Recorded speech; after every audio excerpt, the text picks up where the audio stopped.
এই লেকচারে দেখব এনকোডিং এবং ডিকোডিং কি। এনকোডিং, আমরা যা কিছু কম্পিউটারে ইনপুট দিয়ে থাকি, অর্থাৎ বর্ণ সংখ্যা ও বিশেষ চিহ্নসমূহকে বাইনারিতে রূপান্তর করতে হয়, কারণ বাইনারিতে রূপান্তর না করলে কম্পিউটার সেটা বুঝতে পারবে না। আর এই রূপান্তরের প্রক্রিয়াকে বলা হয় এনকোডিং। অর্থাৎ আমরা কম্পিউটারে যা কিছু ইনপুট দিই, কম্পিউটার সেটা বুঝতে পারে না, কারণ কম্পিউটার শুধুমাত্র বাইনারি সংখ্যাকে বুঝে। এখন আমাদের দেওয়া যে কোনো তথ্যকে কম্পিউটার তার নিজের ভাষায় অর্থাৎ বাইনারি ভাষা কনভার্ট করে নেয়, আর কনভার্টের কাজটা যেই করে তাকে বলা হয় এনকোডার। এখানে বড় হাতের অক্ষর এ দেওয়া আছে, এর দশমিক মান হচ্ছে 65, এর বাইনারি মান হচ্ছে এটা।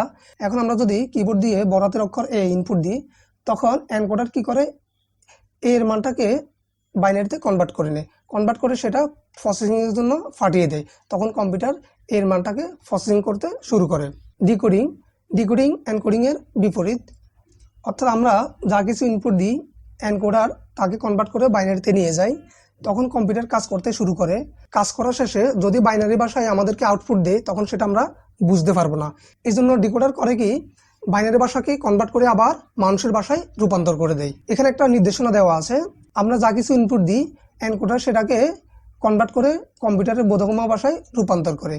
এরপর ডিকোডার কি করে, কম্পিউটারের বোধগম্য ভাষাকে কনভার্ট করে আবার মানুষের ভাষায় রূপান্তর করে দেয়।